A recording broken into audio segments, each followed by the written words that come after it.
मैं पहले जवाबी दौर के लिए इनवाइट कर रहा हूँ मुफ्ती साहब को। Your rebuttal round 1, you have 7 minutes।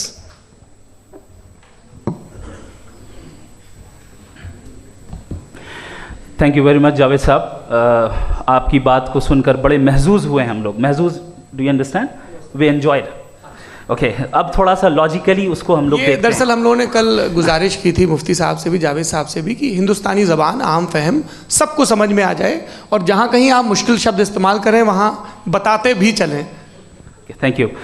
तो सबसे पहले हमारे रिस्पेक्टेड जावेद साहब ने हवाला दिया कि खुदा फ़ानी है।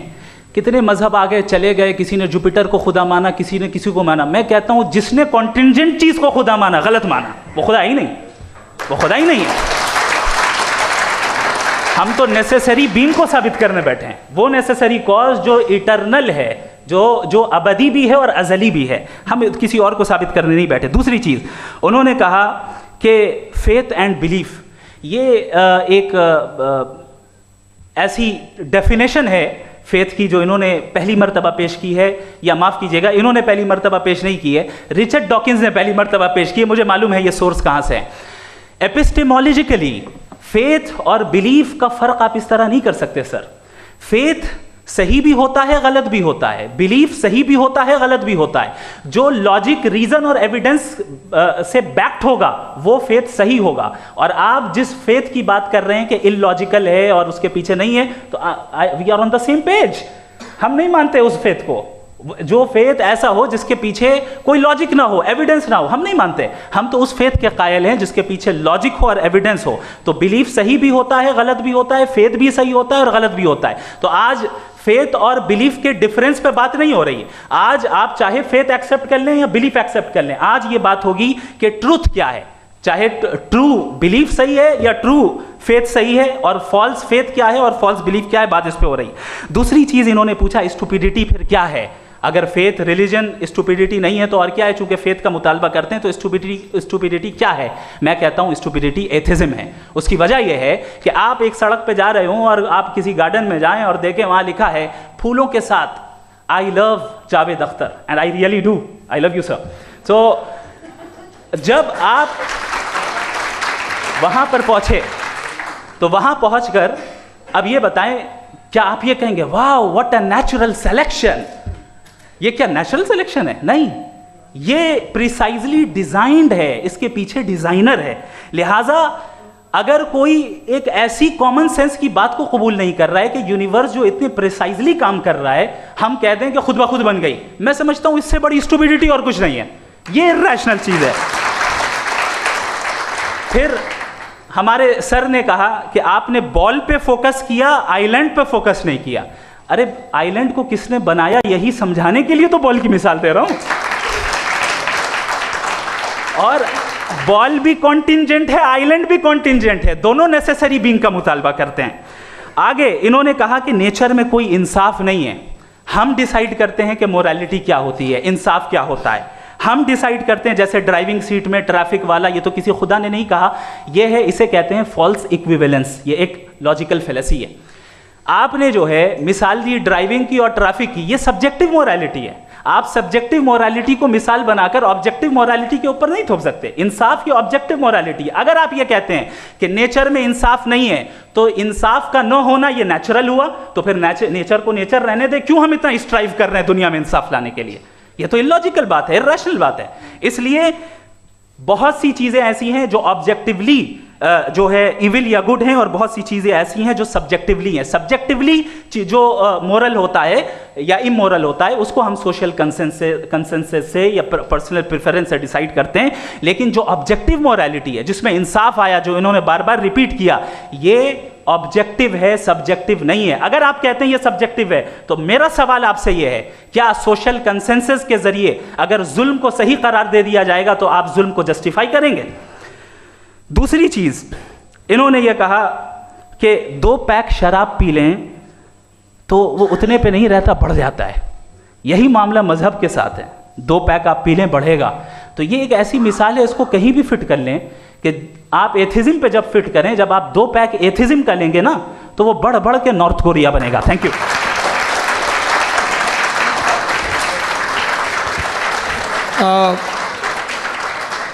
फर्स्ट राउंड के रिबटल के लिए मैं जावेद साहब को इनवाइट कर रहा हूँ। आपके पास 7 मिनट का वक्त है, रीसेट कर दीजिएगा प्लीज़।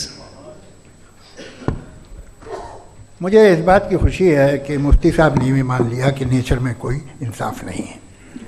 तो कोई भी चीज़ जो इंसान ने नहीं बनाई है उसमें इंसाफ नहीं होता है।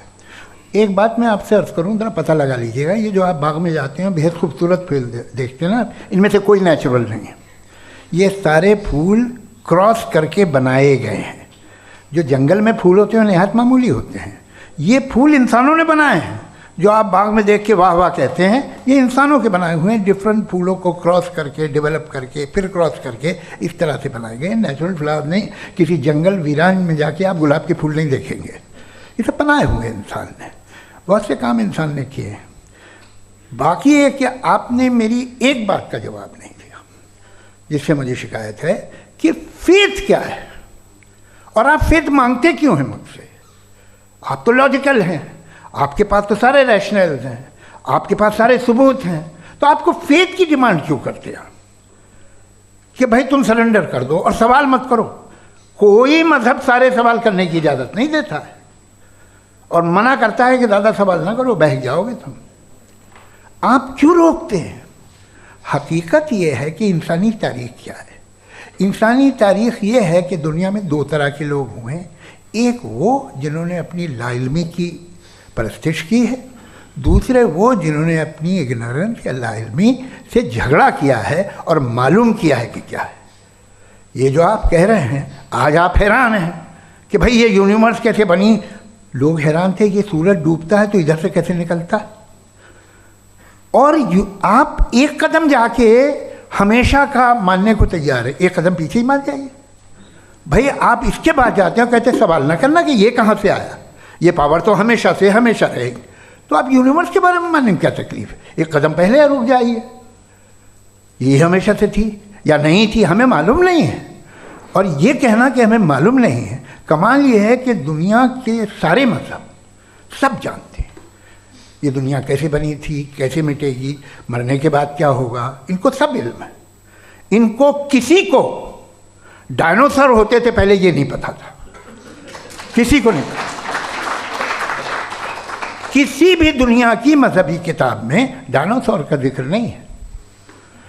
लेकिन बाकी सब बातें, how to make universe in 4 easy lessons and बाकी सब पता है। जिसको सब पता है वो गड़बड़ है। हम में ये इंकिसार, ये ह्यूमिलिटी होनी चाहिए कि हम ये कहें कि हमें ये बहुत सारी बातें नहीं मालूम, लेकिन हम उनकी परस्तिश ना करें, अपनी लाइल्मी को की परस्तिश ना करें, हम उसे पता लगाने की कोशिश करें। जिस दुनिया में आप बैठे हैं सर, ये हॉल जो है, ये इलेक्ट्रिसिटी जो है, ये माइक जो है, जिस हवाई जहाज से आप आए थे, वो जिस कार से आप यहाँ आए हैं, ये सब उन लोगों की बनाई हुई है जिन्होंने सवाल किए थे। ये दुनिया जिसमें आप आज आराम से हैं, ये उन लोगों की बनाई है कि जिन्होंने सवाल किए थे। और हर स्टेज पे इन सवालों को मकरूह कहा गया था, गलत कहा गया था। आप ज़रा तारीख़ पढ़िए, एक बड़ी दिलचस्प किताब है बर्ट्रैंड रसेल की, जिसमें उसने रिलीजन एंड साइंस कि कब से रिलीजन जो है साइंस के अगेंस्ट है। और हद तो ये है कि भाप के इंजन के खिलाफ थे, स्टीम इंजन के भी खिलाफ थे, और फतवे हुए उन पर, वेटिकन ने दिए। तो ये हमेशा, अभी जैसे ही ये राइट विंगर आते हैं अमेरिका में पावर में, तो वो जो अपना ये क्या बोलते हैं उसे, सीड क्या बोल रहे, सीड क्या जो, हाँ नहीं सीड जो होते हैं जिन पे जी नहीं भाई, वो जो ह्यूमन बॉडी के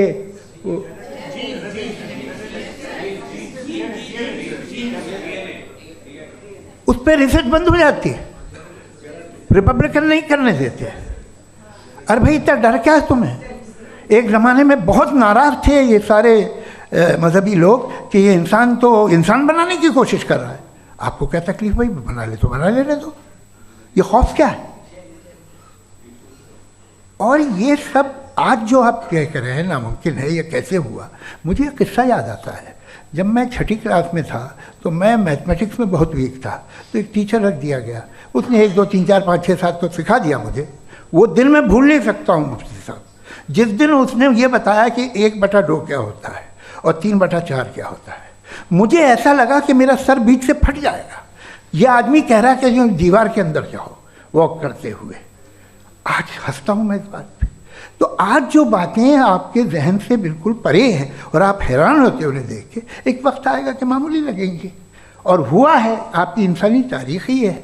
इतनी जल्दी सारे फैसले आप मत कर लीजिए, थोड़ा ये ह्यूमिलिटी रखिए कि भाई ये हमें नहीं मालूम। ये कहने में क्या आ रहा है, ये यूनिवर्स कहाँ तक फैली, ये कब से है और कब तक रहेगी, हमें नहीं मालूम। आपने फैसला कर लिया कब बनी, ये आपके हिसाब से कोई 14 बिलियन ईयर बनी जो समझा जाता है। उससे पहले हजारों करोड़ों अरबों साल तक खुदा बैठा क्या कर रहा था, खामोश बैठा था, ऐसी जमाइयाँ ले रहा था। फिर उसे आइडिया है, यार एक काम करते, वक्त अच्छा गुजर जाएगा, यूनिवर्स बनाते। सोचिए, वो तो हमेशा से है ना, मगर यूनिवर्स हमेशा से नहीं है, ये तो बनाई गई है। और उससे पहले क्या था, इनका क्या काम था, कैसी बात है। ये बड़ा आसान है, जो बात हमें आज धीरे धीरे पता चली है। बरसों 2000 और 2500 साल पहले आपको किसी ने बता दिया कि क्या था, आप मान गए, और तब से वही मान रहे हैं जो 2500 साल पहले कहा गया था। सब कुछ बदल गया है, सॉल्व हो रही हैं चीज़ें। अभी साइंस बिल्कुल दावा नहीं करती, या कोई फिलोसफर ये दावा नहीं करता कि हमें सब मालूम, बल्कि वो कहता है कि हमें जितना मालूम होता है उससे ये मालूम होता है कि हमें कितना कम मालूम। तो हम अपनी जहालत से लड़े, उसकी परस्तिश न करें। जी, टाइम है। Thank you so much. मैं तर्कों की श्रृंखला में राउंड 2 के लिए मुफ्ती साहब को आमंत्रित कर रहा हूँ। आपके पास एक बार फिर से 7 मिनट का वक्त है। शुक्रिया। जनाब जावेद अख्तर साहब कई मरतबा दोहरा रहे हैं कि फ़ेथ का मतलब बताइए, फ़ेथ का मतलब बताइए। मैंने बता दिया, फ़ेथ सही भी होता है, गलत भी होता है। और आज हम फ़ेथ पे बात नहीं कर रहे, हम ट्रुथ और डज गॉड एग्जिस्ट पे बात कर रहे हैं। क्या डज गॉड एग्जिस्ट, ये ट्रुथ यानी गॉड है या नहीं है, इसमें से दोनों ट्रुथ क्या है। अब आप उसे फेथ कह लें, बिलीफ कह लें, नॉट माई बिजनेस। उसके बाद आपने कहा कि भाई सवाल करने से मजहब रोकता है। मैं कहता हूं जो रोकता है वो रोकता होगा, मैं नहीं रोकता, बल्कि सवाल करें, सवाल करना चाहिए। सवाल कर करके तो हम आगे बढ़ते हैं, तरक्की करते हैं, और इसीलिए मैं आज यहाँ पे आया हूँ। लेकिन सवाल सिर्फ खुदा से नहीं होगा, आपसे भी होगा। सवाल एथिज्म से भी होगा, सवाल सिर्फ मजहब से नहीं होगा, सबसे होगा। और आज मैं सवाल करूंगा और उम्मीद है कि आप जवाब देंगे। अभी तक आपने वैसे कॉन्टिंजेंसी आर्गुमेंट का कोई जवाब नहीं दिया है। चलें, आपने कहा यूनिवर्स के बारे में इटर्नल क्यों नहीं बोल देते। ये चूंकि लॉजिकली पॉसिबल ही नहीं है कि यूनिवर्स इटर्नल हो। यूनिवर्स एक कॉन्टिंजेंट चीज़ है जो टाइम एंड स्पेस के पाबंद है, टाइम एंड स्पेस से बाउंड है। जो टाइम एंड स्पेस से बाउंड होगा वो कॉन्टिंजेंट होगा, जो कॉन्टिंजेंट होगा वो उसकी बिगिनिंग हुई होगी, जिसकी बिगिनिंग हुई होगी वो इटर्नल नहीं हो सकता। ये तो कॉमन सी बात है। आपने कहा कि किसी मजहबी किताब में डायनासोर का जिक्र नहीं है। अफसोस कि आज तक किसी मैथमेटिक्स की किताब में मुझे डायनासोर का जिक्र नहीं मिला। तो इसका मतलब मैथमेटिक्स की किताब बेकार है? नहीं, उसका वो टॉपिक नहीं है। रेवलेशन का और मजहबी किताबों का टॉपिक ये नहीं है कि आपको आके बताए साइकिल कैसे बनाते हैं, या आकर ये बताएं कि जो है डायनासोर कब था। वो तो मोरालिटी सिखाने आया है, गॉड के बारे में बताने आया, नॉन फिजिकल रियलिटी की हकीकत को सिखाने के लिए आया। रिलीजन साइंस को रोकता है? नहीं रोकता। अगर रोकता है तो गलत करता है। रिलीजन साइंटिज्म को रोकता है, जिसमें हमारे जावेद साहब मुब्तला हैं। साइंस और साइंटिज्म में फ़र्क है। साइंटिज्म यह है कि आप समझें कि साइंस और साइंटिफिक मेथोडोलॉजी ये नॉलेज को हासिल करने का वाहिद सोर्स ऑफ नॉलेज है। यह है साइंटिज्म। हम इसे रिजेक्ट करते हैं। हम साइंस को तो तरक्की करते हैं, भाई आप हमारी पूरी तारीख कर लें, पढ़ लें तो आपको पता चल जाएगा। बहरहाल ये अलग टॉपिक है। उसके बाद इन्होंने एक लफ्ज़ कहा, वेटिकन ने फतवा दिया। वेटिकन का फतवे से कोई ताल्लुक नहीं है, दोनों कॉन्ट्राडिक्टरी अल्फाज हैं। उसके बाद उन्होंने कहा कि भाई हमें नहीं मालूम अगर नहीं मालूम तो क्लियरली कह देना कि नहीं मालूम है, इसमें क्या हर्ज है। तो वही तो मैं कह रहा हूं ना कि आप कह दें कि नहीं मालूम, लेकिन क्लेम क्यों कर रहे हैं कि गॉड एग्जिस्ट नहीं कर रहा है। आप कह दें नहीं मालूम है, हो सकता है हो सकता ना हो, लेकिन आप क्लेम कर रहे हैं। The moment you say God does not exist, this is a claim, and now the burden of proof is upon you too, जैसे हमारे ऊपर है। और क्यों है मैं बताता हूं, क्यों है ये भी मैं बताता हूं। फिलोसॉफिकली जो क्लेम होता है ना, सिर्फ ये नहीं होता कि इंसान कहे पॉजिटिव क्लेम करे और नेगेटिव क्लेम करे तो बर्डन ऑफ प्रूफ नहीं है। आप मिसाल के तौर पे मैं कहूं कि फुला उस कमरे में कोई नहीं है, मैंने एक नॉलेज का क्लेम किया है। उस कमरे में कोई नहीं है, मैंने एक नॉलेज का क्लेम किया। या तो मैं कहूं मुझे नहीं पता, हो भी सकता है नहीं भी हो सकता है, this is not a claim.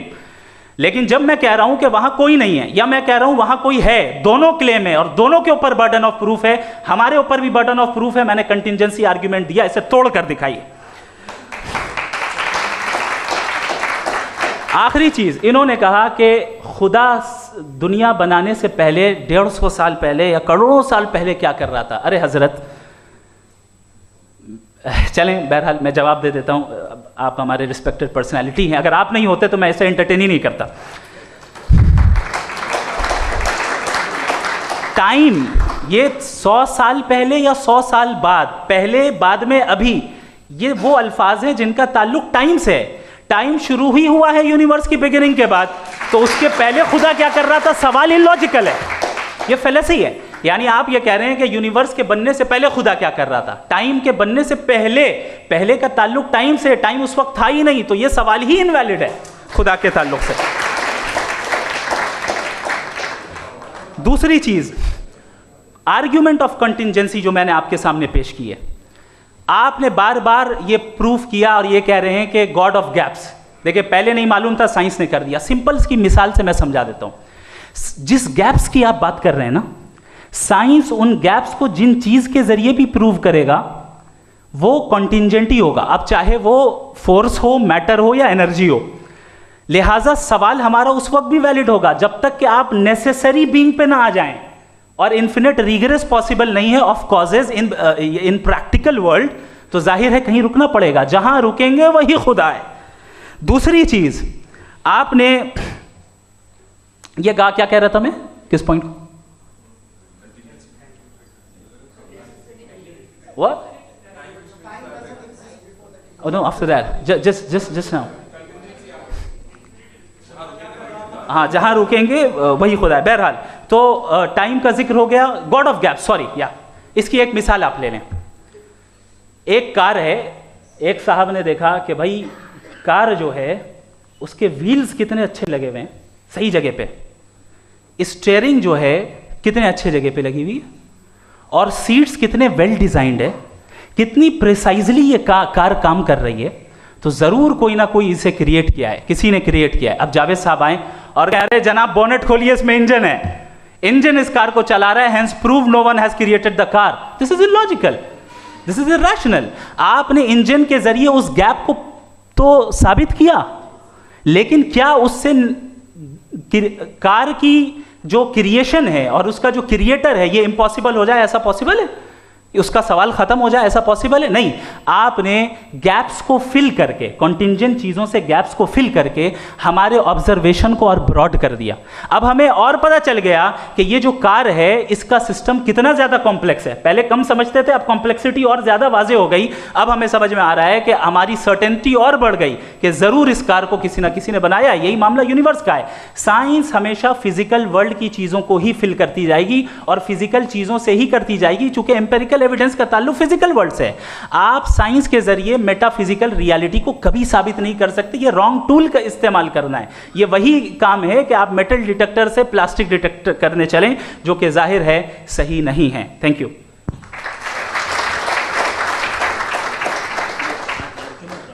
जी, ये आर्ग्यूमेंट का राउंड 2 है। हाँ। 7 मिनट है। पहले तो मैं आपसे अर्ज करूं कि आपने कहा कि जब कायनात ही नहीं थी तो वक्त भी नहीं था, कुछ भी नहीं था।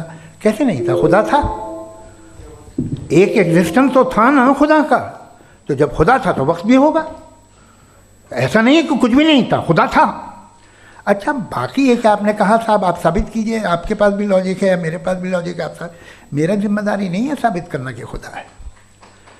बर्टन रसल ने एक बड़ी अच्छी बात कही, बर्टन रसल ने एक बड़ी अच्छी बात कही, मैं आपसे अगर ये दावा करूं कि एक चाय की केतली मरीख के चारों तरफ घूम रही है, मार्स के चारों तरफ, तो ये आपका काम नहीं है कि आप साबित करें कि कोई चाय की केतली नहीं है, ये मेरा काम है, मैंने दावा किया है। ये दावा तो मजहबी लोग करते हैं कि खुदा है, मैं क्यों साबित करूं कि नहीं है?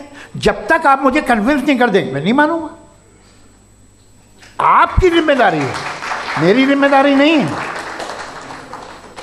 दोयम ये कि ये जो आप कह रहे हैं, जो गैप्स हैं, ये गैप जब जब किसी मजहब को चैलेंज करते हैं, जब ऐसा कोई बात आती है तो हंगामा हो जाता है कि जब वो चैलेंज करें किसी फेथ को।